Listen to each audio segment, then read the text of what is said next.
if you can define a workflow, if you can envision something you think could be more efficient, you are being given the tools to make it more efficient, and you don't need IT involved. Like, that is the beauty of the moment we find ourselves in. Welcome to the Artificial Intelligence Show, the podcast that helps your business grow smarter by making AI approachable and actionable. My name is Paul Reitzer. I'm the founder and CEO of SmarterX and Marketing AI Institute, and I'm your host. Each week, I'm joined by my co-host and SmarterX Chief Content Officer, Mike Kaput, as we break down all the AI news that matters and give you insights and perspectives that you can use to advance your company and your career. Join us as we accelerate AI literacy for all.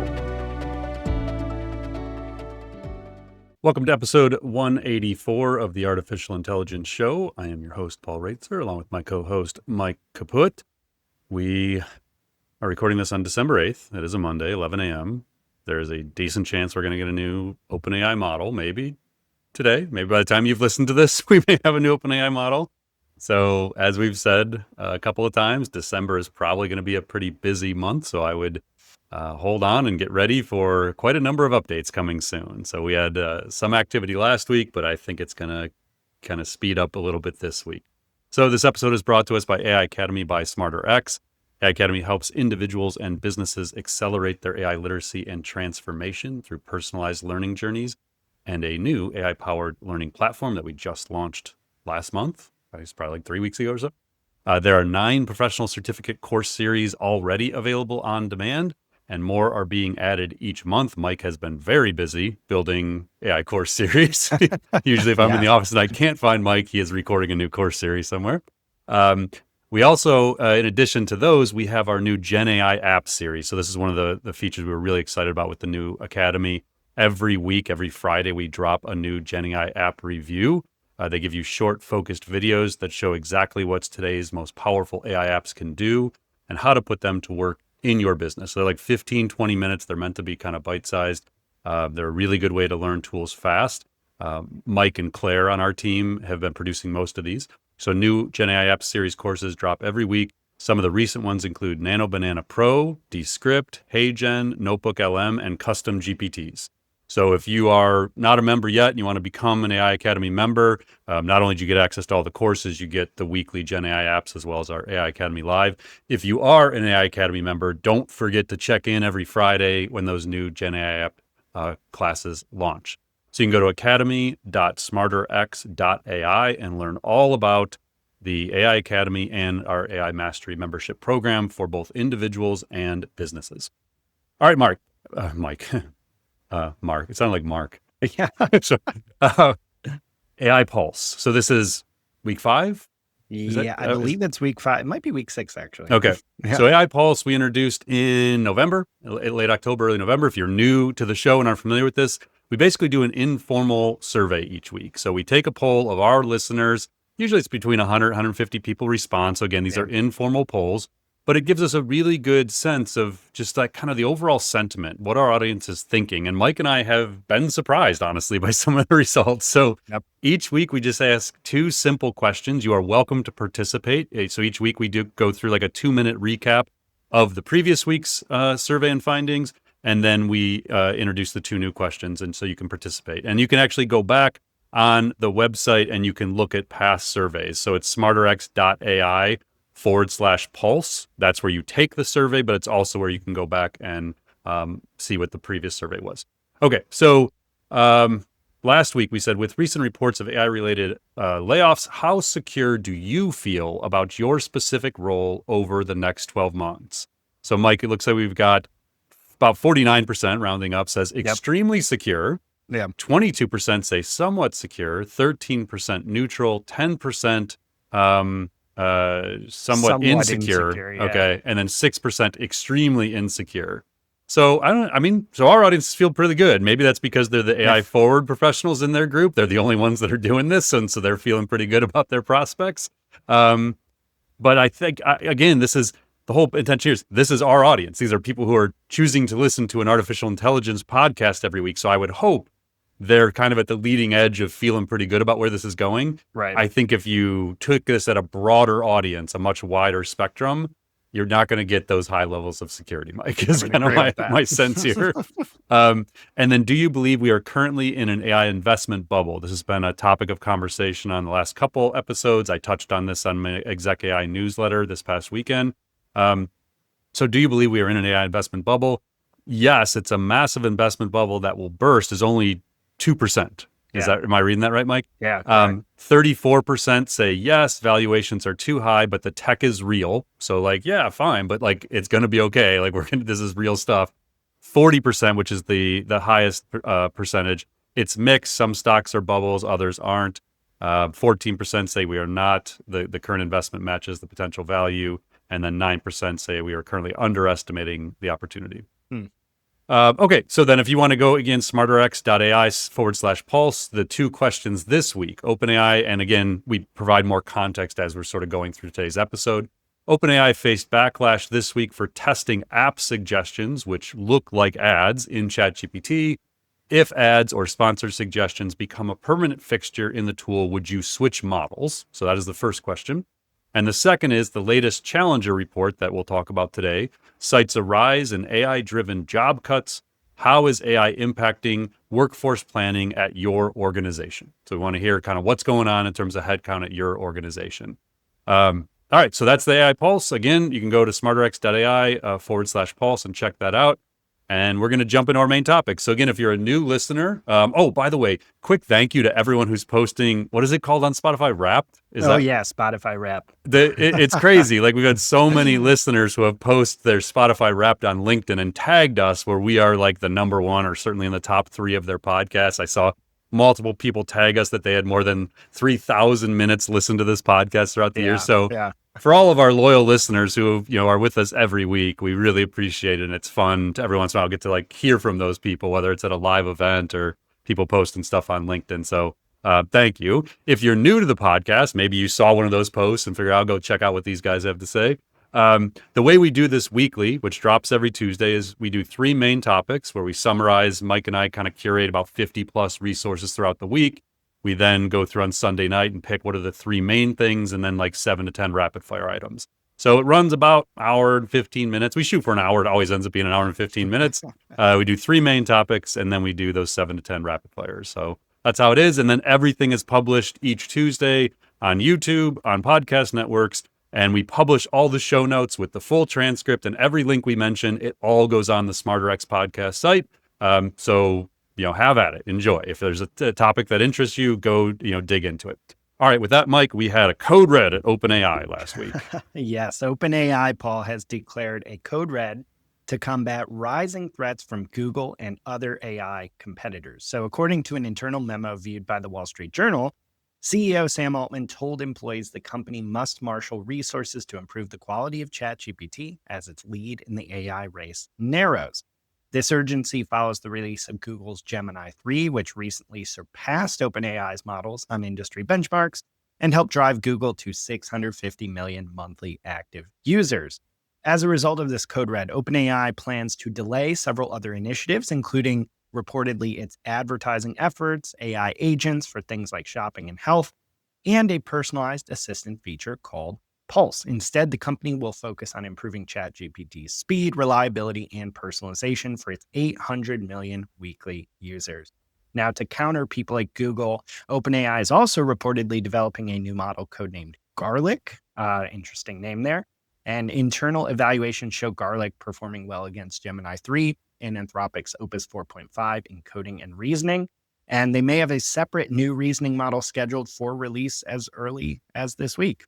So, Paul, code red term, kind of significant here, actually. The history is 3 years ago, Google declared its own code red in response to the release of ChatGPT. And now here we are, the tables have turned entirely. What's going on here and how do you expect OpenAI to fare moving forward?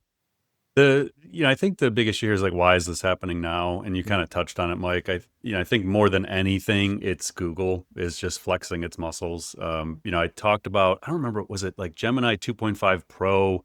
Remember there was an episode where I said, like, I felt like it was the first time where Google was just like, all right, this is our thing. We created all this, like, we're back. And so when we think about Google's strength, as we've talked about numerous times on the podcast, they have the infrastructure, they have their own chips, the TPUs, which we've been talking about a lot recently. They have data centers, they have, the capacity to do things at a much larger scale. They have great models now. They're winning at reasoning with Gemini 3. Their image generation and editing model is better. Their video generation model is better. They have AI agents that are universal through to be able to see and understand the world around it. So the visual capabilities of these universal AI agents, like they're just dominating, honestly, right now. And so it's not like ChatGPT isn't still good and the models aren't still working, but Google seems to have figured a couple things out from a model perspective. Now, in part, this is because Google has had AI research for like 2 decades. They led to many of the innovations. And what happened after ChatGPT is everybody kind of stopped publishing the research papers. So we don't really often get to see what's coming from Google. Now, they seem to have stepped it up a little bit lately, which actually tells me they've made more breakthroughs than we know because they're all of a sudden releasing research papers that they haven't been releasing for the last 2 years. Stuff that's indicating they've made breakthroughs. And so it tells me, like, if they're willing to do that, they have probably already figured out how to productize those breakthroughs versus, putting it out there and then 2 years later, like the Attention Is All You Need paper in 2017, where they invent the transformer and they hadn't figured out what to do with it themselves. I think they now are on a process where they have a research breakthrough, figure out what to do with it, then they release the paper. So I think the research capabilities of what was the Google Brain team, now the Google DeepMind team combined with the Brain team, the data they have from all their different platforms, the distribution they have through all their different technologies, through phones, through Gmail, through Workspace, YouTube, like everything they've got going on. And maybe the most important thing, Mike, is the financial strength. Like Google is funding all of this through cash flow. Like they have a war chest of tens of billions of dollars and they make a ton of money. And the thing that everyone thought was going to be threatened with search and ads doesn't seem to be happening. Like they're not losing their core business in all of this.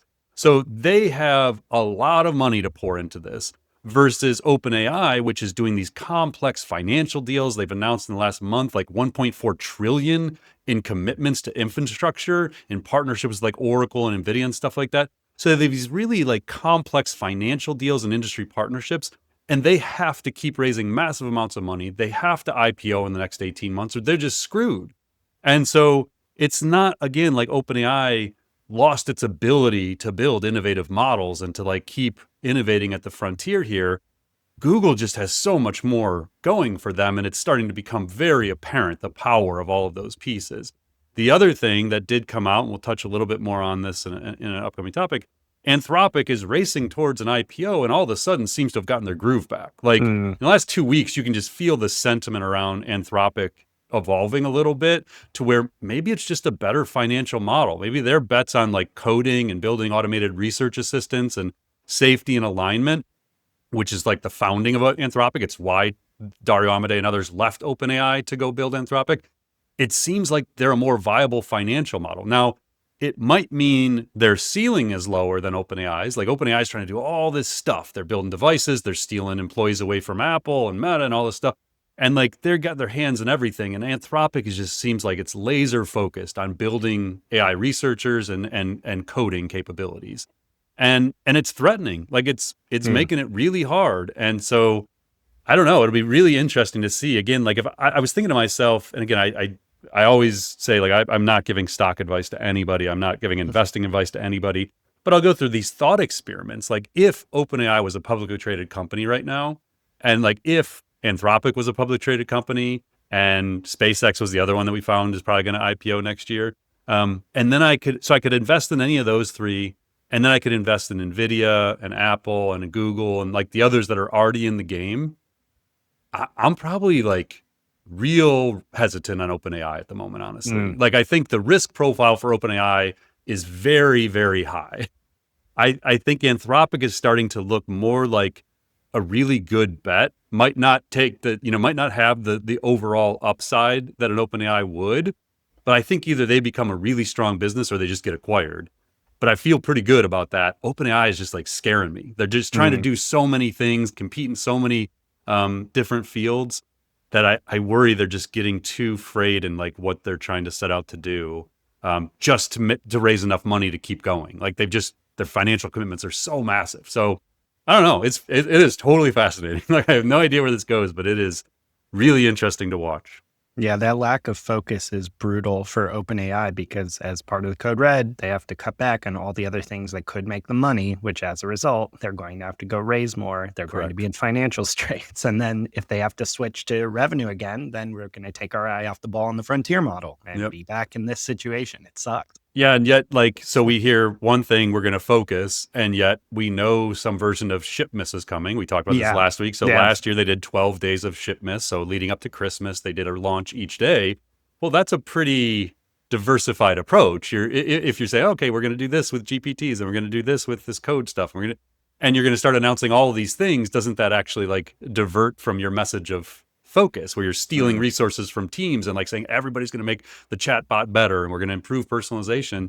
So I'll be really intrigued to watch what happens over the next, when this comes out, will be the 9th. So like 18 days or whatever that is, like 15 days. Like, what do they do? What do they announce that like maintains this focus? I have seen increasing murmurs online that like we will probably get GPT 5.2 seems like what most people are thinking it's going to be called.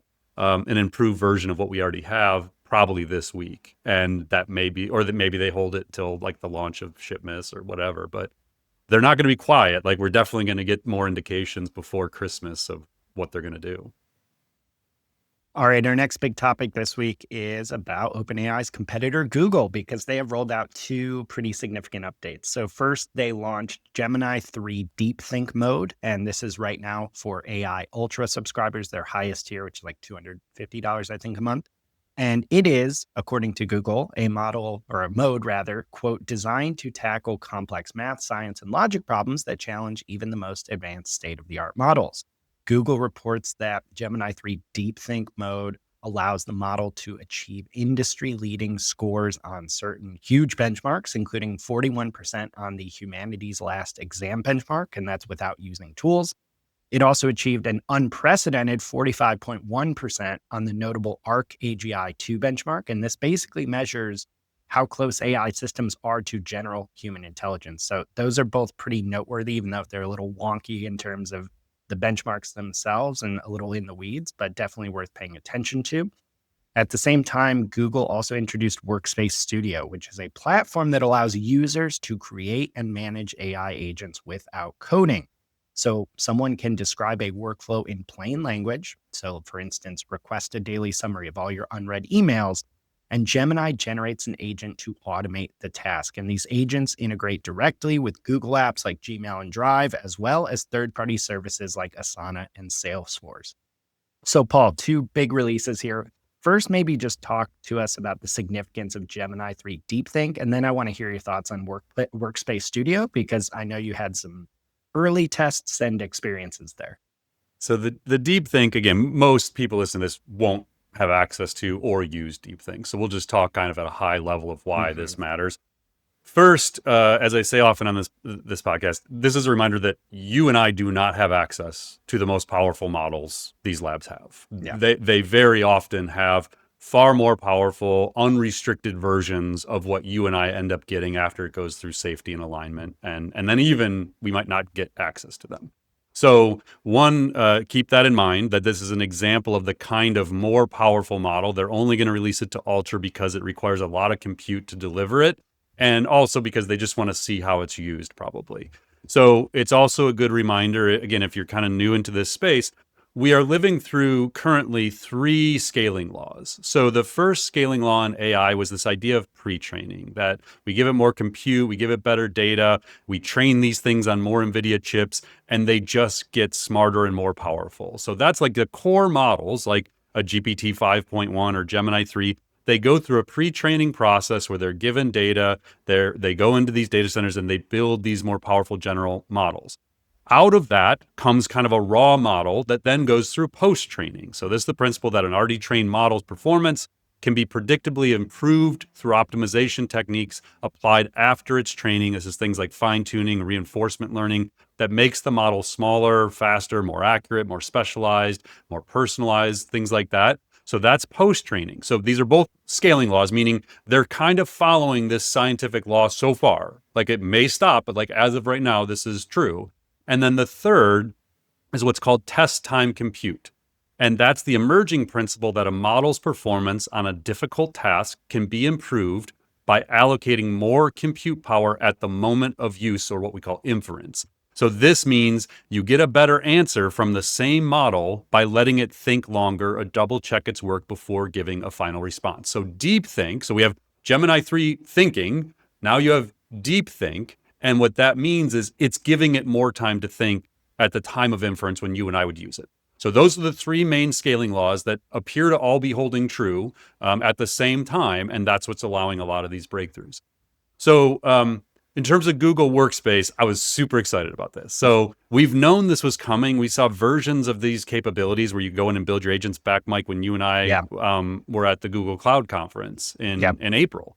And so I've been waiting anxiously for this. And so I was like, honestly, like I wasn't even sure if I would have access, because sometimes when Google announces things, like it's really hard to figure out where is this and how do I actually get to this? And then when you finally figure out how to get to it, you realize you don't actually have access to it.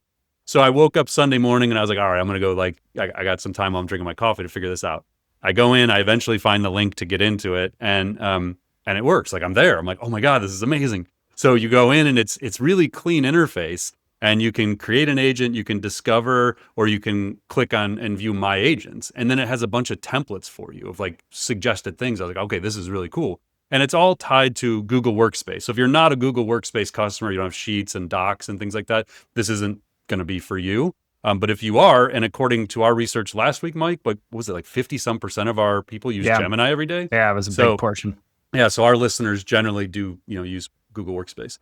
So when you go in, the interface is like you click new agent, and then you choose how to start your agent. And so it gives you a number of possibilities. So you can do this on a schedule, like every Monday at 8 a.m., do this thing. You can trigger it when an email is received, when something happens in Spaces or your Google Chat messages, a change in a Google Sheet doc, a folder change, file edits are made, a meeting is on your calendar, or a form response is submitted. So again, they're integrating into existing things you do, and then they're allowing you to set up these sort of rules-based agents that then infuse Gemini's capabilities into those rules. So there's a lot of human in the loop here. This thing doesn't just like build the whole agent and just go off, but it can help you do those things. Then once you pick your things, like, okay, every time I get an email from this person, do this activity. Or anytime, I get a chat message or a row changes in my sheet, do this thing. And then from there, you choose a step. So you can, it has, these are the options. AI agent, where you can ask Gemini or ask a Google Gem. So like, let's say I have a Google Gem, let's say I have a Google Gem for the podcast, like prep for the podcast every week. And every time Mike emails me with an idea for the podcast, go in and ask Google, my podcast Gem, if this is a good idea, and send me a quick summary of your thoughts on it. Something like that. I'm just kind of making this up as we go. It then allows you to choose a step that's AI skills. So it can recap unread emails, make a decision, extract information, or summarize information. And then the other ones are tools, Gmail, Chat, Drive, Sheets, Docs, tasks, and then out of the box, it has Asana integration, Confluence, Jira, MailChimp, QuickBooks, Salesforce. So basically it enables actions within those platforms if they're connected to your Workspace account. And then from there, once you kind of create this thing, and you do simple ones that are like 2 steps long, it doesn't have to be overly complex, and zero coding, like this is literally just like click a button and go. You can test it and then you can turn it on. So I was like, this is amazing. So I picked one. I think I did like get a daily summary of unread emails was like the first one I tried. And I was like, all right, sweet, let's try this. And so I build it. It takes me like 2 minutes. I click test run and it's like, boom, like we are at capacity. We'll be back soon. I was like, shit, like that. All right, that didn't work. And then I was like, all right, there was one about getting a daily news brief or something. So I was like, let me do that. So I click on that one. It comes with the pre-written prompts. So like this is a real key aspect is they've built these templates where the system instruction prompt is already written. So it already says like, as emails come in, look for these things. And then I want you to go through these steps. And it's like probably 300 word prompt. Like it's not insufficient or insignificant. So I was really geeked about this one. So I go in, I edit that prompt to talk specifically about AI news. Here's the kinds of things we focus on our show. Here's the kinds of people we cover on our show. basically every morning deliver me this AI news brief daily, and then I can use it to basically vet against all the curation I do personally. And so I was really excited to try that one, create it, test run, boom, we are at capacity. We'll be back soon. It's like, damn it. So, and then I tried one more, auto create tasks when I sent action items, and same thing. So super excited. I could see a ton of application for this immediately in terms of efficiency, productivity. Mike, if this was working, I would be running a hackathon with our team this week to get people figuring out ways to use this. But lo and behold, it doesn't work. So I put this on LinkedIn. I got a lot of people like, yeah, it didn't work for me either. So hopefully Google solves this real fast and we get to a better place, because I am very excited about this. And just to see how simple Google has made this to where you can now imagine the ability to build agents for all kinds of other things.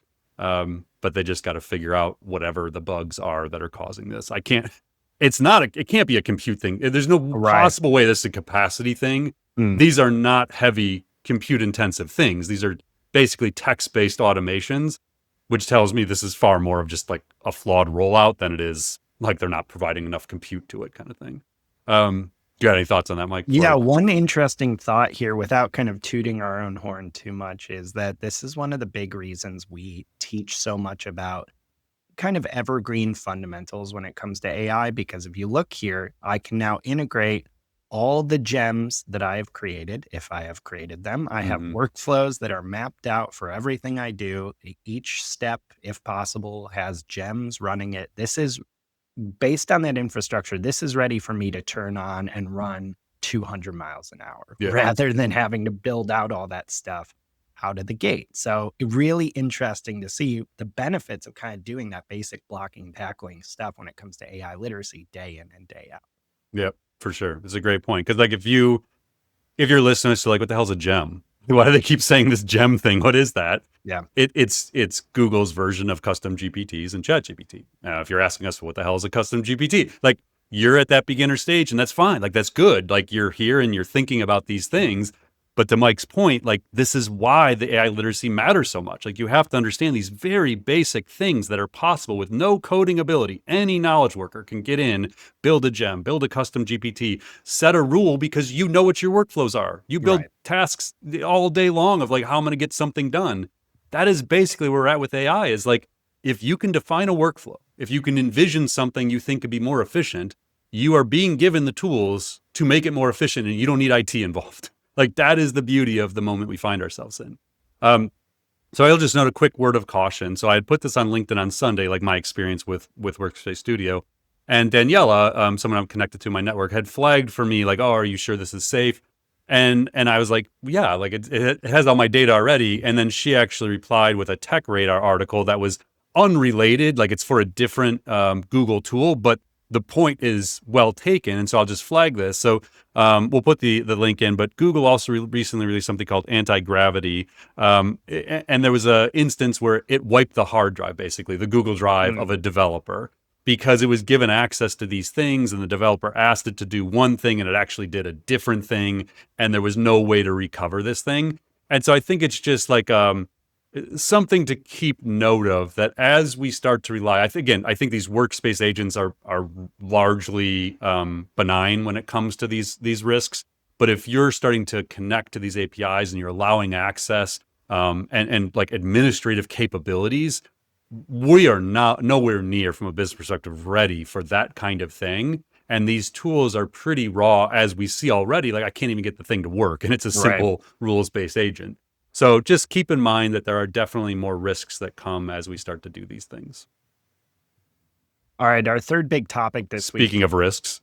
Speaking of risks, in an event, there was an event at Harvard last week where former Google CEO Eric Schmidt warned that Silicon Valley is basically prepping for the arrival of something called, quote, recursive self-improvement. This is AI capable of learning without human instruction.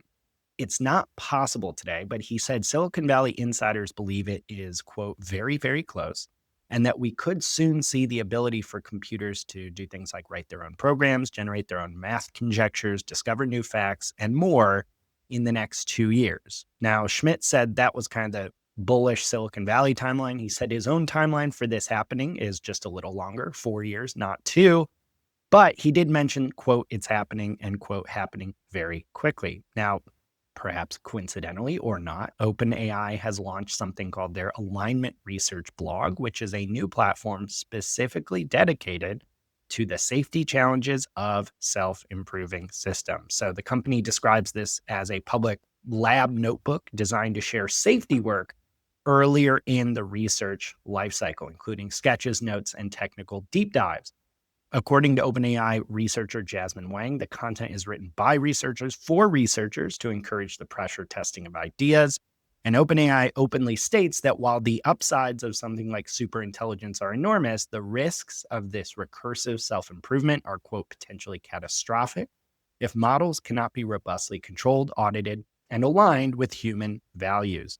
So, Paul, this seems like one of those things that's not coincidental, and maybe the lab's telling you, whether you agree with it or not, what they believe is coming next. Why is recursive self-improvement such a big deal? This is not new. So first of all, this is like the first time you're hearing about recursive self-improvement. This is a known research path. So if you've ever been to my Intro to AI class that I teach every month, or heard me give keynotes on the state of AI in business, or taken any of my courses online, I often talk about the dimensions of AI progress and the different pursuits that labs are making to make these models smarter or more generally capable. So things like computer use, expanded context windows, memory, multimodality, reasoning capabilities. Recursive self-improvement is one of the dimensions I always feature because this has been a research challenge for years. It is also one of the things that leads to a lot of the sci-fi fears of fast takeoffs of these models. So this, again, is not a new concept at all. But what is it? If it is new to you, what is it? So if an AI system gets good enough that it can meaningfully help design the next better version of itself, and that loop keeps going. That is basically what we're talking about. So it is a loop of this recursive self-improving system. So the AI system can propose changes to its own architecture, training data, and training processes. Those changes produce a more capable new version. The new version is even better at proposing further improvements, and then you just keep repeating. The danger comes when we start to rely less on the human in the loop that's monitoring this self-improvement. So you can imagine this applied to your own work, like any strategies, campaigns, workflows. Like right now, they only get better when you make them better. You look at data, you analyze that data, you look at the campaign performance, you look at A/B tests, and then you go in and you make these improvements. Now you might talk to like an AI assistant about it. You may say, hey, here's what I'm seeing, the ChatGPT, like, how could I improve this? But like you are putting time and energy into improving the outcome of something, the behavior of something. In this scenario, you basically start being removed from that loop. So imagine you're running a marketing campaign on top of it. We're running a big Macon promotion day. So I'd like to think about event ticket sales. Imagine an AI agent that has access to all the data the human does and maybe more data. And it's watching everything. It's looking at the email performance, the ad buy performance, the messaging, what's resonating with people. And unbeknownst to us, it's just constantly changing them. It's evolving the emails. It's rewriting different emails. It's changing the send time. It's changing the personalization, maybe changing the language. So it's like bilingual. Like it's just doing things. And the human is maybe completely uninvolved. Like we're just turning, just go, do your thing. That's the premise here, except applied to AI models. So when this happens, you have a far greater risk of misalignment. You run into potential consolidation of power. So like a smaller number of tech companies who learn how to do this benefit from this and maybe don't share that information out. The disruption of jobs becomes far more likely, like a faster disruption to industries that are knowledge work related, do complex decision making, require constant optimization and experimentation. You start getting to autonomous campaign managers, kind of like I said, they're doing the strategy, they're doing the experiments, they're allocating the budget, they're iterating on the creative, all without the human involvement. So we're talking about recursive self-improvement for AI models, but you crack the code on how to do it for AI models, everything else it's dominoes, like everything else falls. Like the AI model stuff is harder than us running marketing campaigns, Mike. Like it's, so then you start to think about, and again, like this is stuff that's like 2026 stuff. Brand risk. So if you have self-optimizing systems, they might learn highly aggressive tactics that work in the short term, but damage trust and violate policy. You might run into regulatory risks where you're still responsible. You and your company are still responsible for the decisions the tools make, but they're able to make decisions without you. And then data privacy. Like, if you don't know what it's doing, what it's accessing, how it's learning these things. So I was kind of like laughing. The reason I surfaced this as a main topic for this week, Mike, was it was like by Tuesday of last week, I was like, oh, like we changed from super intelligence to recursive self-improvement. Like it was, and I funny, I went into Nano Banana and I was like, I couldn't remember what that meme was called, where like the guy's holding his girlfriend's hand and the other girl's walking by and he's like checking out the other girl. Yeah. And I was like, do that meme where the guy's holding his girlfriend's hand but looking at the other girl, make the girlfriend super intelligence, make the other thing like recursive self-improvement. And it did it. Like you go on my Twitter profile and like see this, I tweeted this. And it created like the perfect meme. And that was how I felt. It's like all of a sudden, everybody's just like, all right, let's talk about recursive self-improvement. So you mentioned, Mike, the new alignment blog or research blog from OpenAI. The first post is Hello World. That's the title.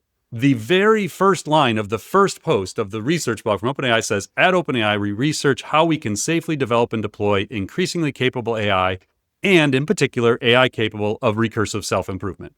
So I was like, well, that's intentional. Like you are very blatantly indicating that you have made progress in this direction and you are now needing a blog that talks about this. That is the lead of your top post.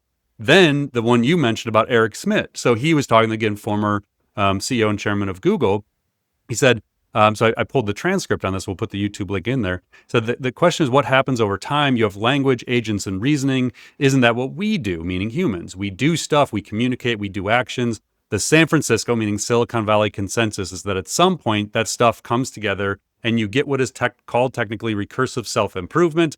Recursive self-improvement is when it is learning on its own. This is not true today. Today, when you set up one of these data centers, you have to tell it what to learn. There's lots of evidence this is coming, though. For computers to generate conjectures, discover new facts, looks like it is very close. Many people believe there will be new math design in the next year, meaning 2026. So we collectively as an industry believe this is going to happen soon. If you ask a simple swat of people from like San Francisco, they will say 2 years, which is really soon. If you ask me for years, it happens very quickly, but I think he said more like probably 4 to 5 years. 40, yeah. And so so Eric Schmidt, if you followed him, is very involved in overall AI policy, but specifically related to defense in the U.S. And so he said, and Henry, meaning Henry Kissinger, his co-author before he passed, certainly wanted to be built with American values and human values. And then the other thing, Mike, so again, this all happened in like a 24, 40-hour period. We see a blog or a tweet from Anna Goldie, who's a former Google DeepMind researcher, worked in chip design at Google.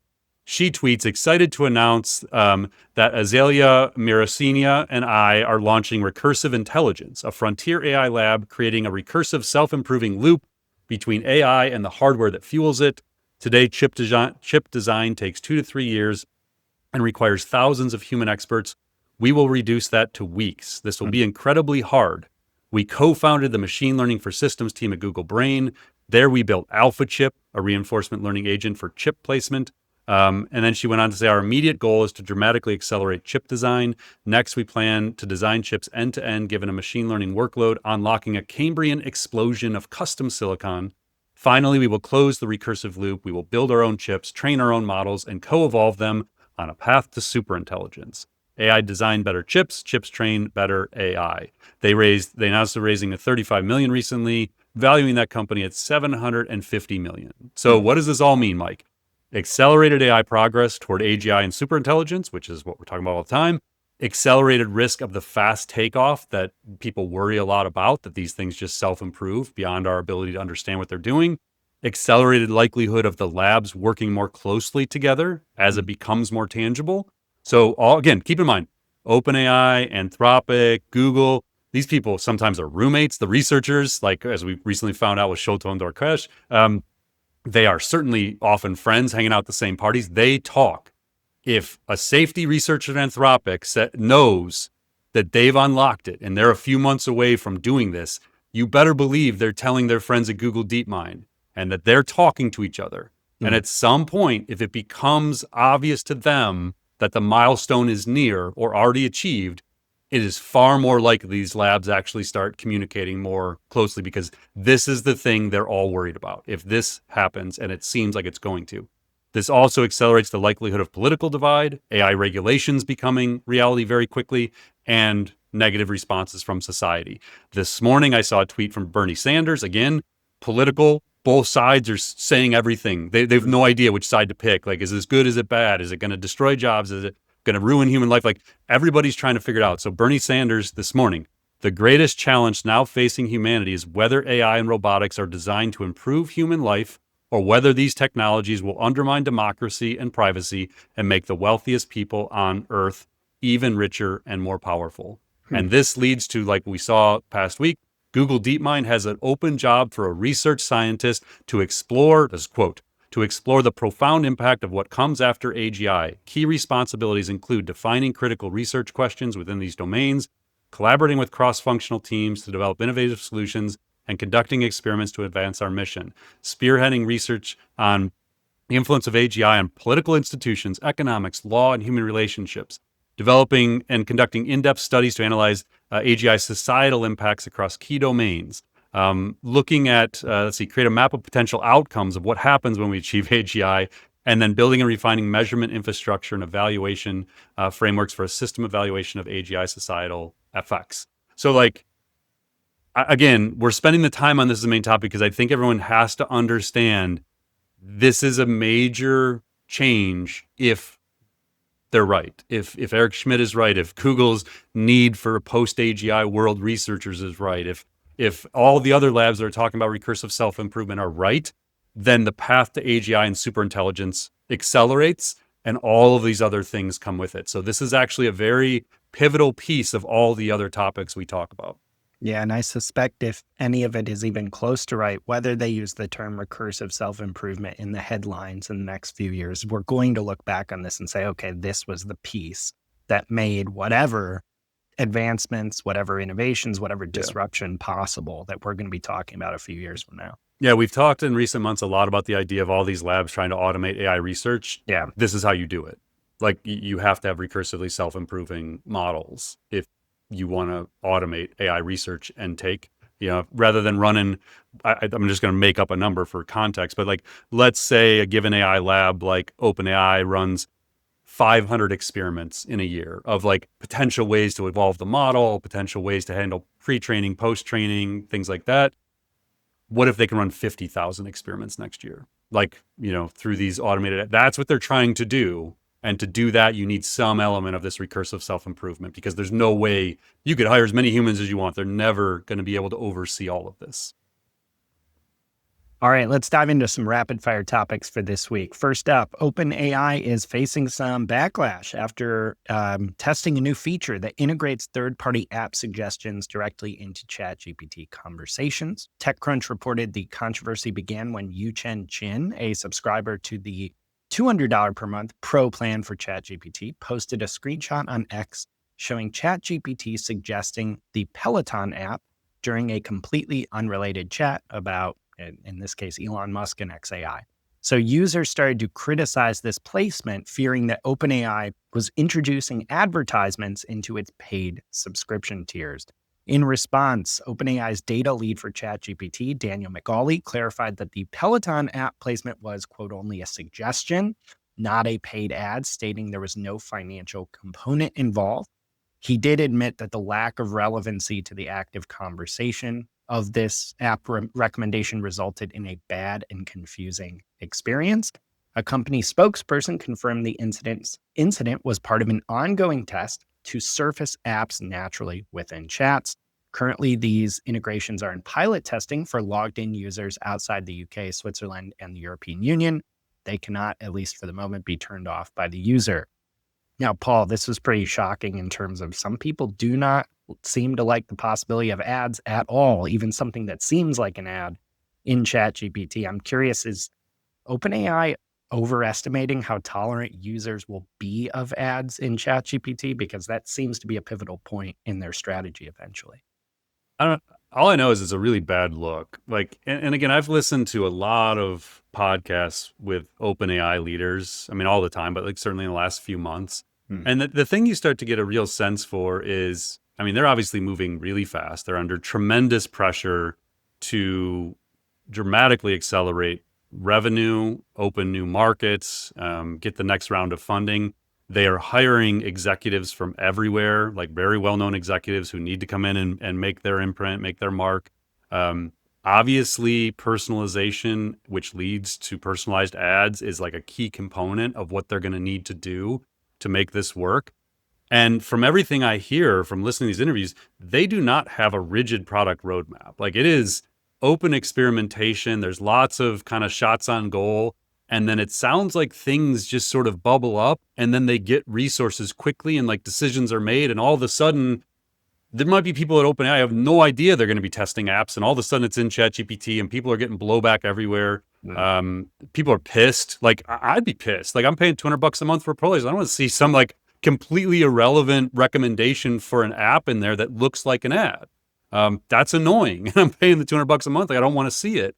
So I think they're just making bad decisions because they're moving so fast, and they have this culture where they don't have a lot of oversight of how these decisions are being made. And they're putting a lot of autonomy into these people. They're paying a lot of money to come there and disrupt things and take these shots. And again, it just like highlights to me the advantage Google has here. Like, they're already making money. They've learned lessons for 25 years how to integrate ads in a way that is like additive to it. And you know, so like, I don't know.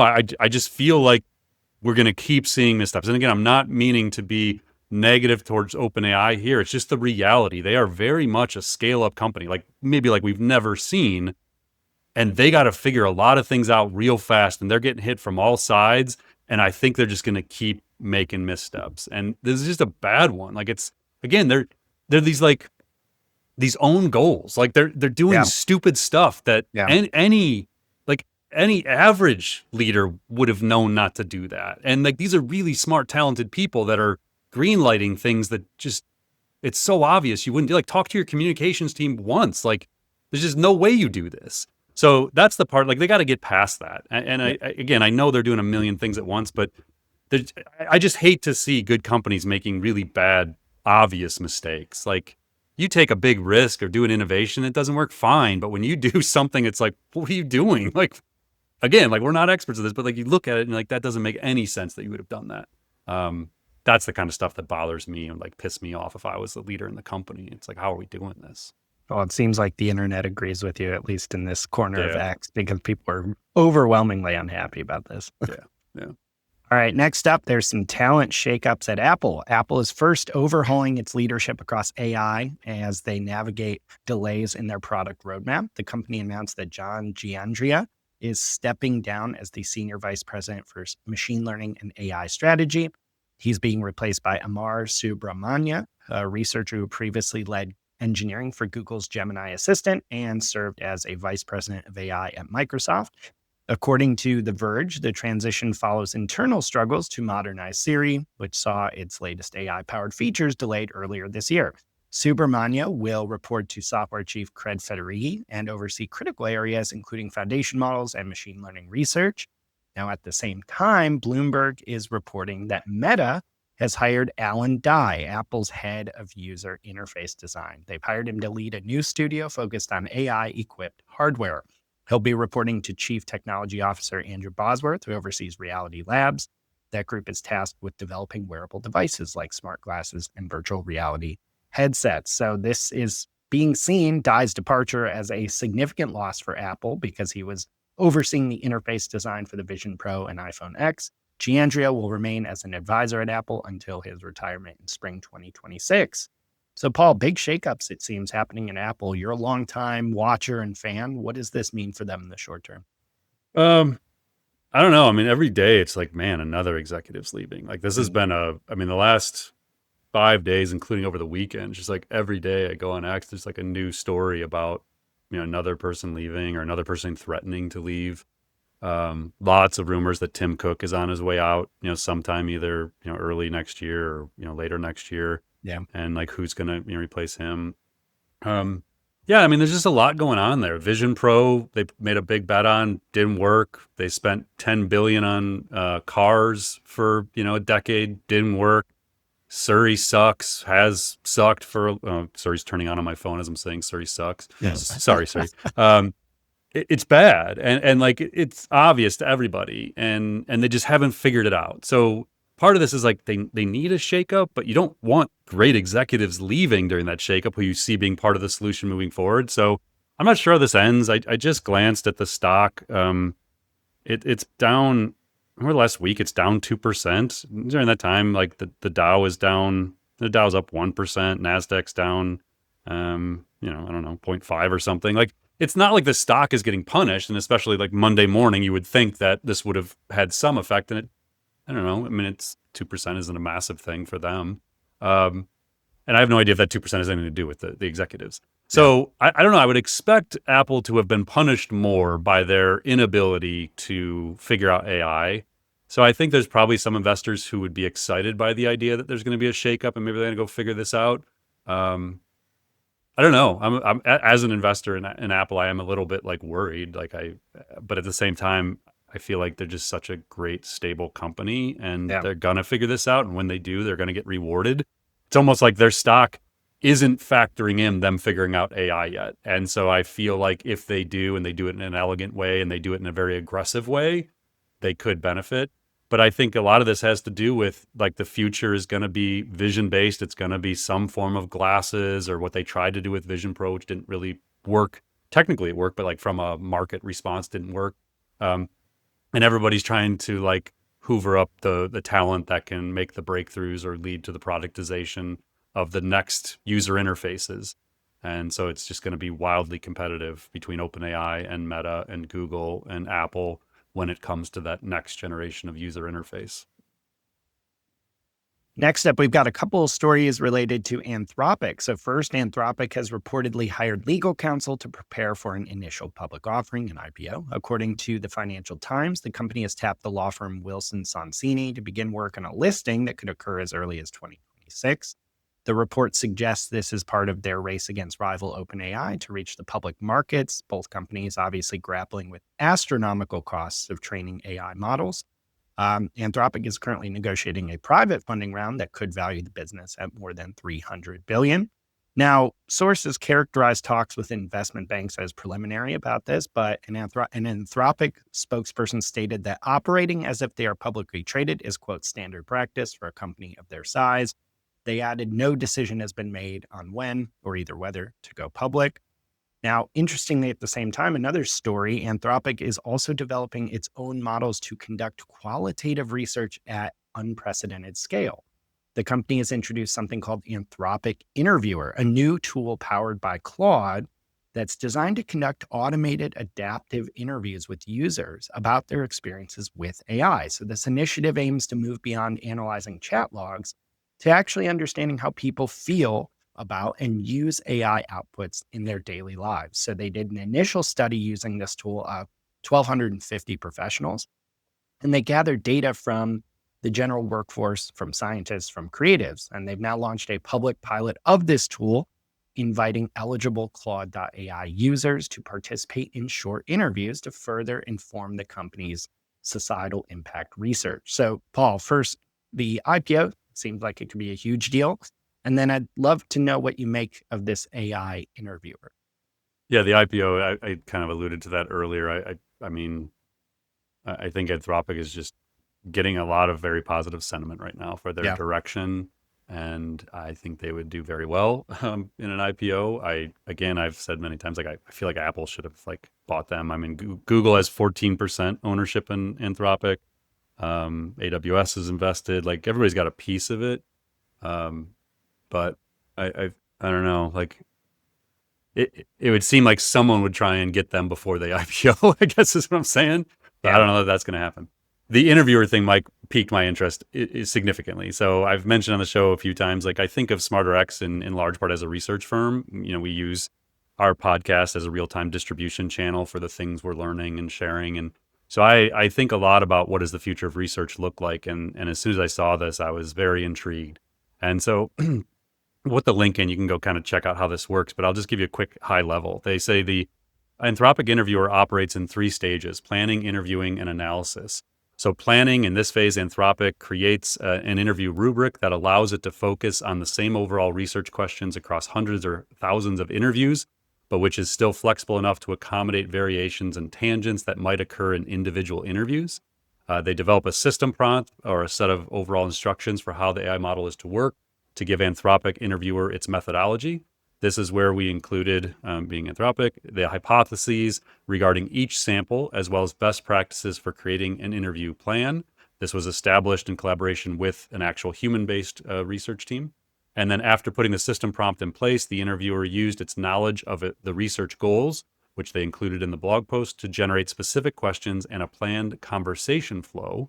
There was then a review phase where human researchers collaborated with Anthropic interviewer to make any necessary edits to finalize the plan. And then the second phase is interviewing. Anthropic interviewer then conducted real-time adaptive interviews following its interview plan. At this stage, they included a system prompt to instruct the interviewer how to use best practices for interviews. The interviews conducted by the interviewer appeared on Claude.ai and lasted about 10 to 15 minutes. Mike, as I'm saying this out loud, like, imagine this with an AI avatar, like doing customer success research, doing market research, consumer research, and adapting in real time, running HR interviews, like building an interviewer that does okay. I hadn't really thought about this. I made these notes, but I'm thinking in real time here. Analysis. Once interviews were complete, a human researcher collaborated with Anthropic interviewer to analyze the transcripts. The interviewer analysis steps takes as input the initial review plan and outputs answers to the research questions alongside illustrative quotations. Imagine then like nano banana capabilities of like turning this into slide decks and like summarizing the results in slide decks and things. At this stage, we also used our automated AI analysis tool to identify emergent themes and quantify their prevalence. So like, I'll hit on like a couple real quick findings, but to me, the big story here is what a brilliant use case. Like what a amazing innovation that was sitting in front of all of us. Like this isn't probably hard. Anybody with API access to Gemini or ChatGPT or Claude could have probably built this interviewer model. I could think of 100 ways to use this right now. Like my mind is like swimming with ways to apply this concept. So, what they learned from this, again, which to me isn't even the headline, but overall, members of our general sample of professionals described AI as a boost to their productivity. 86% reported that AI saves them time. 65% they were satisfied with the role AI plays in their work. 69% of professionals mentioned this is an interesting one, mentioned the social stigma that can come with using AI tools at work. One fact checker told Anthropic interviewer, quote, a colleague recently said they hate AI and I just said nothing. I don't tell anyone my process because I know how a lot of people feel about AI. I think that is happening way more than we're hearing about. And then the last one, whereas 41% of interviewees said they felt secure in their work and believed human skills are irreplaceable. This kind of goes to what the questions we were asking in AI Pulse. 55% expressed anxiety about AI's impact on their future.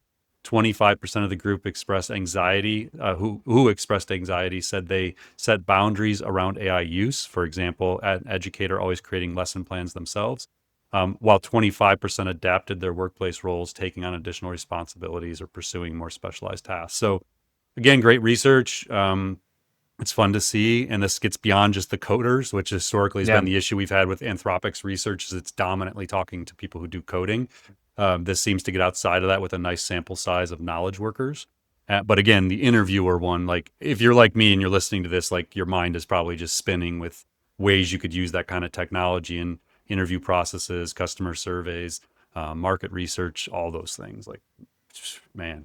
I feel like we could do a whole segment on the possibilities there. I would also say too, beyond the technological implications there, don't sleep on having AI across your prompts and use cases interview you to get things done is extremely, extremely valuable. With very simple prompts, you can have AI ask you a battery of questions about anything you're doing and get a lot richer outputs, either for creating prompts or for getting something done.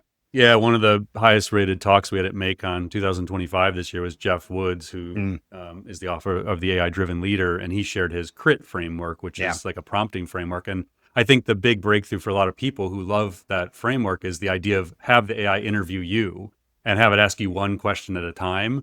So yes, I could see this same model actually being applied to strategy, where it's like, hey, I need you to help me build a marketing strategy and allocate budget for 2026. I want you to interview me like you Yep. were a consultant from Yep. McKinsey and like, let's work through this together. And then the AI interviews you and you talk, use voice, like you're not typing all this stuff. Like, yeah, I mean, just like, I feel like we could just run a whole hackathon on just what to do with this kind of technology, Mike. For sure. All right, next up, NVIDIA CEO Jensen Huang joined the Joe Rogan Experience this past week. He sat down with the host of one of the world's most popular podcasts to discuss the future of AI. The conversation centered heavily on the geopolitical implications of AI. Huang compared the current tech race in AI to the Manhattan Project and the Cold War, arguing that AI grants nations military superpowers. He praised President Trump's focus on reindustrialization, noting the administration wants to ensure critical technology manufacturing remains in the United States. Now, despite all this, Huang admitted to Rogan that, quote, nobody really knows what the ultimate national security endgame looks like. When he was asked about AI safety, he rejected this idea that we might have, a single kill switch for AI and instead likened AI defense to cybersecurity. So a model where a global network of defenders constantly shares info to patch vulnerabilities. And interestingly, he closed this interview on a personal note, revealing that despite leading a multi-trillion-dollar company, he still operates in a constant state of anxiety, driven by a fear of failure that has persisted for decades. Now, Paul, I know you found a lot to like in this interview. What jumped out at you? Yeah, it was more the human side to me, honestly, the entrepreneurial stuff. I'm generally familiar, obviously, with the background of NVIDIA, not some of the early origin stories, like the near failure with there was one he told where the CEO of Sega stepped in, and they actually had a contract. So if people don't know, like NVIDIA started more in the game design, like building, chips for gaming and consoles for gaming to enable like next generation video games. And then they eventually realized in 2011 with the breakthrough of computer vision by Ilya and Jeff Hinton, that the chips, the GPUs they'd built for gaming could be used to train AI models. Like that was sort of like the big breakthrough in 2011. But he told this story back in 95, how they're basically going to go out of business. And he had a contract with Sega, the big gaming system at the time. And the CEO who had come from Honda, he was the CEO of Honda prior to that, they had a deal with them to build this game console for them. And then they failed. And he had to go to Japan. He's like, yeah, we can't do it. It's not going to work. The thing we thought was going to work isn't going to work. I need you to let me out of this contract or we're going to go out of business. And on top of that, I need you to let me keep the $5 million you gave us. And the guy's like, well, it's not going to work. Like there's almost 100% probability this money is gone and you're going to fail. And Jensen's like, he's like, I acknowledge that. I was like, this is probably not going to work. Like, but if you don't let us keep this money, we are done. And so the CEO of Sega came back and he's like, all right, we'll do it. And so that was the $5 million that then floated NVIDIA's existence, made it possible for them to make this next bet on the next generation technology and eventually IPO. And then he told the story about Sega sold their shares at IPO and they still made out great. But whether the math is right or not, or he was exaggerating, Jensen said, had they held on to that investment, it would be worth about $1 trillion today, which is like wild to hear. And then he told this other one that I thought was fascinating. I'd never heard the backstory to this. So the first, it was called a DGX-1. So like the computer that they were building, the supercomputer they were building back in like 2015, Jensen bet the company on this thing. They spent billions building this computer with no buyers. Like it was basically like, this is what the future computing is going to look like, this accelerated computing. And so like he had a vision for this, bet everything in the company on it. And then he announces it at their conference, their GTC conference. And he's like, the audience is totally silent. Like nobody gets it. No one wants this thing. And he's thinking like the thing costs $300,000. He spent billions on R&D for this thing and he's screwed basically.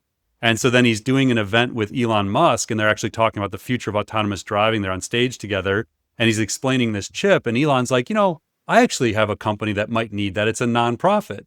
And Jensen's like, oh God, like no nonprofit's going to be able to afford this $300,000 thing. Well, it ends up the nonprofit was OpenAI. And so there's this like famous picture of Jensen delivering the first chip to OpenAI and Elon's in the picture and Sam, and I think Ilya is there and Greg Brockman. And so this is like Silicon Valley lore of this like photo. Well, this is the backstory to where it came to be, where Elon committed to buying this thing that no one else wanted. Wow. So I don't know. I mean, just like he came here at age 9 as an immigrant because of issues in Thailand. His parents, he didn't see his parents for 2 years. They would record audio messages to each other once a month and then mail them to each other. And that's how they communicated, him and his brother, for 2 years. Wow. So he's just like, I don't care how you feel about Joe Rogan, like put any of that aside. It's just an incredible entrepreneurial story. And like, if you've ever been an entrepreneur, you understand the amount of risk that goes into doing it, especially when you want to do something big. And it is, I will tell you from experience, nothing at the level he's done, but like having built multiple companies, it is an insanely lonely place. There are very few people who understand what you're going through and the decisions you have to make every day, that the personal risk you have to take to do things, the resilience you have to do from failure and being told no and being told you're wrong, like for years on end, and then making these massive financial bets and having like high conviction of what the future looks like for oftentimes for years before anyone else agrees with you or realizes you were right all along. It's insanely lonely. And so to hear his story, and then like when you hear him say, I'm not even driven by success, I'm driven by fear, Right. you understand where that comes from, because you don't ever forget those feelings. Like in building the AI Institute, we lost money for 8 years straight, never made a profit for 8 years. But I believed with like enormously high conviction that we were right and the world was going to change and AI was going to be everywhere. Those are terrifying times. And you have to have this insane faith that you're right and you're going to figure it out.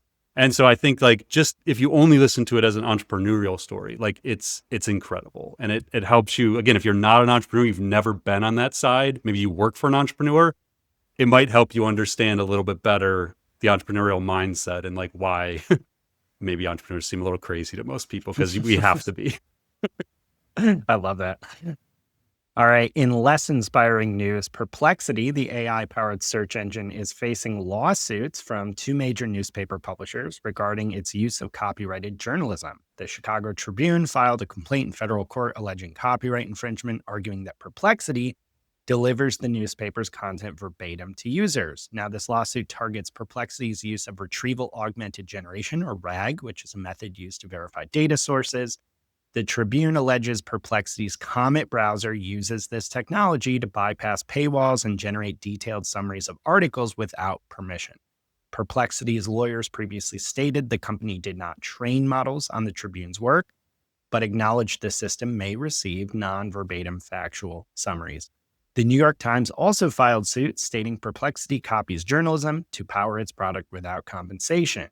A Times spokesperson noted that the RAG process allows the search engine to crawl the internet and retrieve content effectively reserved for paying subscribers. Now, these actions join ongoing litigation against Perplexity from other entities, including Dow Jones and Reddit. So, Paul, lawsuits against Perplexity, nothing new, but they are stacking up. Like, at what point do these become a real existential threat for Perplexity? Yeah. So again, I'm not hating on Perplexity. I've been pretty clear on my thoughts on Perplexity overall on this podcast. And again, if I put it in the context of, let's say it's a publicly traded company, I want nothing to do with it. Like, here's my problem with them. Besides, I think it's an unethical company overall, based on the decisions they've made and like things they've said publicly. They have no leverage in this situation. So if you come at OpenAI or Anthropic or Google for these same allegations, the leverage they have is they have massive user base and they're the ones building the models, and the media companies need them.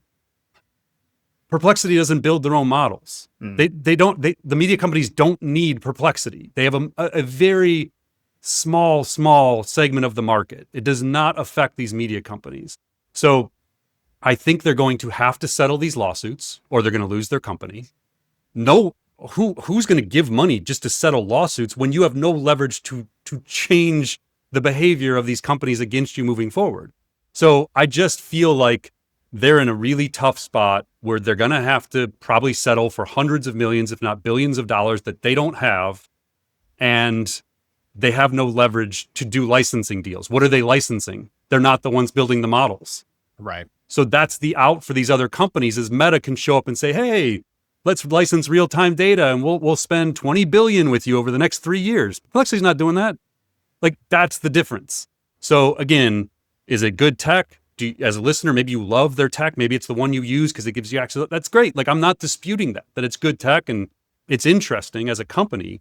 But when you zoom out from that and you say, what is the reality of the long-term lifespan of this organization? I think they're going to go the route of the company we're about to talk about, and they're going to have to sell or they're going to get sued out of business is kind of what I think happens to Perplexity. Again, not to hate on them. I'm just trying to be like objectively honest about this is the reality of the part we're in. It's going to be brutal for some startups that don't have leverage. On that next subject, Meta has acquired Limitless, a startup best known for creating an AI-powered pendant that records and transcribes real-world conversations. Limitless CEO Dan Soroker confirmed the deal in a blog post this past Friday, stating that his team will join Meta's Reality Labs wearables organization to help accelerate the development of AI-enabled consumer hardware. Limitless, formerly known as Rewind, developed a $99 wearable device designed to augment memory by capturing audio and generating searchable summaries of daily interactions through a companion app. The company had actually previously raised more than $33 million from investors, including Andreessen Horowitz and Sam Altman. According to the announcement, both companies share a vision of bringing, quote, personal superintelligence to users through wearable technology. Interestingly, following the acquisition, Limitless will stop selling devices to new customers and wind down its desktop recording software. However, they do plan to maintain support for existing hardware users for a year, waiving subscription fees while asking users to accept revised privacy terms. So, Paul, what are your thoughts on Limitless specifically going to Meta, the implications of this overall? I mean, especially since Meta just poached Apple talent for wearables as well. Yeah, I'm not going to take a victory lap on this one. I'm on the record with Limitless as a company and as a product. I was not a fan. I did not see this ending well. So I'll highlight like a couple of key points here. Anytime you are willing to be a guinea pig for new AI technology, specifically hardware devices that are intended to record your life, ponder who gets that data when that company fails. In this case, it's Meta. I highly doubt that whatever the exit was, because they didn't disclose it for obvious reasons, is anything close to what they hoped this company was going to exit for. To be like positive from the entrepreneurial side, because I just gave some love for the entrepreneurs of the world. They took their shot. I don't know Dan personally. I don't know any of the founders there. Maybe the tech was too early. Maybe the competition was too great. It didn't work. And, maybe it's going to work out well for them at Meta. But again, I'm more focused on the big picture takeaway here of let's all be very conscious of like who we're giving our data to, who we're connecting it to, because you don't control who acquires these companies or their data when the end comes for them. Yeah, it's especially relevant when you're recording your entire environment or having very intimate chats with, AI models and things like that. Correct. And you're putting other people's data at risk who, unbeknownst to them, were being recorded. Yes. Got some stuff to work out in society. All right. Next up, Pope Leo XIV has issued a warning regarding the impact of AI on human dignity and child development. In an address Friday, among his remarks, the pontiff stated, quote, human beings are called to be co-workers in the work of creation, not merely passive consumers of content generated by artificial technology. Our dignity lies in our ability to reflect, choose freely, love unconditionally, and enter into authentic relationships with others.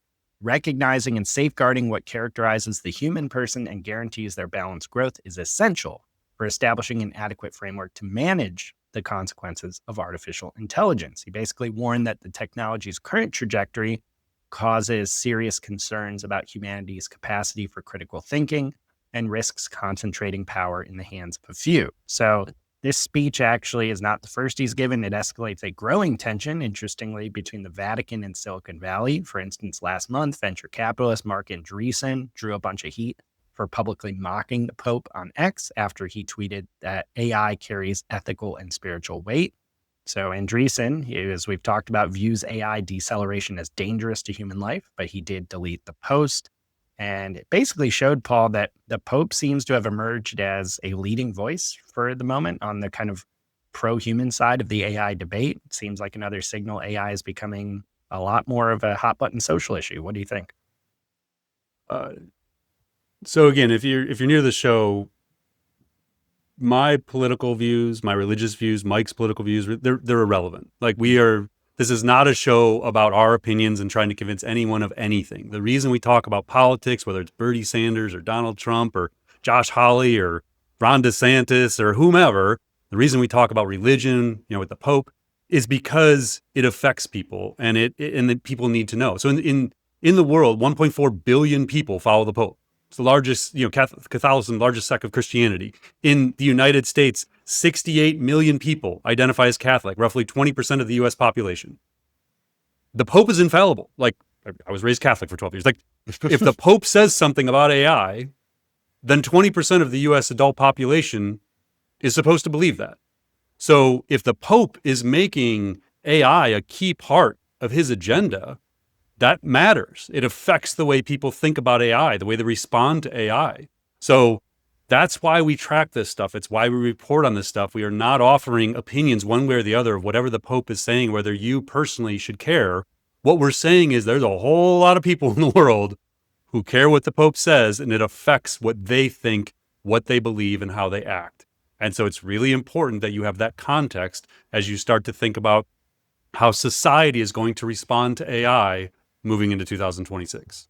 It's also quite interesting to note, as someone who is also raised Catholic, that the names popes choose are not random. And Pope Leo XIII, the current Pope Leo's predecessor, was Pope from 1878 to 1903, and is best known as the social pope because of his work on labor and capital. It was at a time of great economic disruption and transition. It is not a surprise at all this pope is planting a flag on this issue. And if I remember correctly, Mike, we talked about that a few months ago, that AI actually played a role in the name he chose for that reason. Exactly. And they actually called AI out as part of it. I wouldn't even say this is one of his pet issues. This is probably the reason he is named what he is named, would be my guess. So again, macro level, AI is a political and a religious topic, a very important one moving forward from here. And that is undebatable. Like that, again, to go back to this, like fundamental truth versus beliefs. We're moving into the fundamental truth area that AI is becoming a very important political and religious belief. This is not my opinion. We're sharing these beliefs from high level influential people because it's going to matter, in part because of our next topic, Mike. Yes, we've got some interesting data in our next topic, which is a new report from global outplacement firm Challenger, Gray & Christmas, which quantifies the growing impact of AI on U.S. labor numbers. So they paint the broader economic picture as showing over 1.1 million job cuts announced through November of this year. That is, by the way, the highest year-to-date level since 2020. And they also actually talked about how much of this is directly tied to AI. So according to their data, U.S. employers cited AI as the explicit reason in November alone for 6,280 layoffs. Now, this contributes to a 2025 total they've been tracking. So they say that 54,694 job cuts so far through November have been attributed specifically to AI this year. Now, the technology sector continues to lead private sector reductions, announcing over 12,000 cuts last month. They've totaled 153,000 for the year. Now, the bigger factors here are things like restructuring and market conditions, which are the top overall cited reasons for workforce reductions. But interestingly, the AI numbers, Paul, I would say, it's only about 5% of the total layoffs that they're tracking. But it is interesting to see them really put specific numbers to this now. Yeah, and I think it's underreported, honestly. Like it just, it's funny. Like somebody on LinkedIn, Matt, I think was a listener, had asked about. Said I posed a controversial question. He tagged me and Ethan Malik in it, and he tagged you as well, Mike, about midterm and long term. Are entry-level roles still at risk, or is it really mid-level career workers? So I'll just real quick read what I wrote. I said, right now, we are definitely seeing a more direct impact on entry level. While they are AI native in a sense, they lack the business experience, instinct, and context to ask the right questions of the AI assistants and to know what to do with the answers. I believe moving forward, companies will put a premium on AI literacy, interpersonal communications, creativity, critical thinking, curiosity, emotional intelligence or EQ, imagination, and adaptability. Leadership will prioritize employees at all levels that know how to talk to, collaborate with, and learn from AI. It's hard to say at this point what that means for middle management over the next 3 to 5 years. I tend to lean in the direction of Matt's thesis that over time, middle managers who lack high-level strategic abilities will be left behind. One senior leader with strong strategic abilities and high AI literacy will be 10 to 100 times more productive and impactful. I'm personally seeing this already with my own staffing and organizational design at SmarterX. I think as AI agents become more autonomous and reliable, we see a strong distribution of senior leaders plus AI agents plus entry level with very little middle management is sort of like current theory. And again, I just want to I don't want to do the fear side of this, but I think people have to understand 2026 is not going to be easy when it comes to this stuff. Like there are indications, there's things I have seen and heard that tell me we are in for way more AI affected layoffs. And I can tell you that with pretty high confidence. And I think people have to be prepared for that. If you have kids in college right now, like seniors in college, like it's going to be rough. Like coming out next summer and trying to find entry level work is going to be rough. Yeah. And I think we just have to be realistic about that. If you're in the education space, got to be thinking about these things and talking about these things. We can't ignore it. It's going to be a very difficult period, I believe. And we just need to keep having the conversations about it, keep trying to find ways to do it. And again, like keep trying to drive growth. Growth and innovation is the answer. Yeah. Entrepreneurship is the answer. Like we have to create more opportunities. I love that. So Paul, I wanted to end here just really quickly talking about another piece of research. This actually comes from one of our longtime listeners, Deborah Ross at kidsouttandabout.com, which is a big platform for basically parents and grandparents to support them with content and also like events and activities for kids, basically in every US state. And I think also a bit in Canada. And she actually put out a report based on a November 2025 survey polling over 300 parents and grandparents in the US and Canada regarding AI literacy. And interestingly enough, this data shows that 54% of respondents say they feel, quote, somewhat confident in their general understanding of AI, but it doesn't translate to parenting readiness because 52% of parents and grandparents state straight up they do not feel equipped to help children navigate AI technology. Only 5% said they truly feel confident in their ability to guide kids. It's really interesting also to look at, she asked a question about what kind of educational needs do they have? Like what would they like to learn about the most? And interestingly, the top answer was how to spot misinformation or bias, followed closely by helping kids use AI responsibly. There's also some interesting qualitative data in there where she had parents and grandparents kind of write in how they were feeling about AI. So I just wanted to kind of highlight that. I know we talk a lot about AI and parenting, and it's always good to see, all the research on here, obviously you have to read for yourself, take with a grain of salt, but I thought that was really fascinating look at kind of where we're at. And probably, I don't know about you, kind of gels with what we're hearing and seeing in terms of just people needing much more AI literacy. When it comes to parenting. Every conversation I have with parents, I do feel this like sense of urgency to do more in this space. Like I'm glad you guys had that meeting and highlighted some of this research. I don't know what we're going to do. Like I do a lot of like just personal stuff. Like I'll go talk to my high school, go talk to colleges. I'll, talk to parents whenever I get a chance to raise awareness, but I don't know. There's gotta be something more. I've got some ideas, but in another time, I guess we'll talk about that. But I feel like this is important research. It's important that a lot of people are thinking about this and we're all trying to figure out the most positive way to handle this. I get asked all the time how I treat my own kids at 12 and 13. And I don't have all the answers. I'm trying a lot of stuff, but I'm not sure. Well, it's worth mentioning SmarterX.ai under tools has kid-safe GPT, which you created to help parents have conversations with kids. So it'll be interesting to see because I think Deb is also putting out some more research soon here, but just an important topic, good to talk about. Couple final notes here, Paul, just that if you have not subscribed to our newsletter at marketingaiinstitute.com/newsletter, please do so. But also, please leave us a review. If you have not yet reviewed the podcast on your podcast platform of choice, it is the number one thing you can do to help us out, not only to get better, but also to spread the word more about what we're doing, to reach more listeners. So, Paul, pre-packed week. Appreciate you guiding us through everything going on this week. Yep, we'll be back next week, and we also will have, I'm pretty sure we're going to have an AI Answers episode maybe this Thursday. I believe so, yeah. Okay, I think we'll have a second edition this week of our AI Answers series that's presented in partnership with Google Cloud. So I think we did Did we do a scaling AI class last week, maybe? Yes. So I think so. I don't Yeah. know. Maybe it was intro. Maybe it's no. We haven't. Isn't there scaling this week? I don't know. We got to check the marketing calendar Yeah, right. before we get on this. But yes, there will be a second edition coming up soon. So keep an eye out for that in addition to our regular weeklies. All right, Mike. Great talking with you. Thanks, Bob. Thanks for listening to the Artificial Intelligence Show.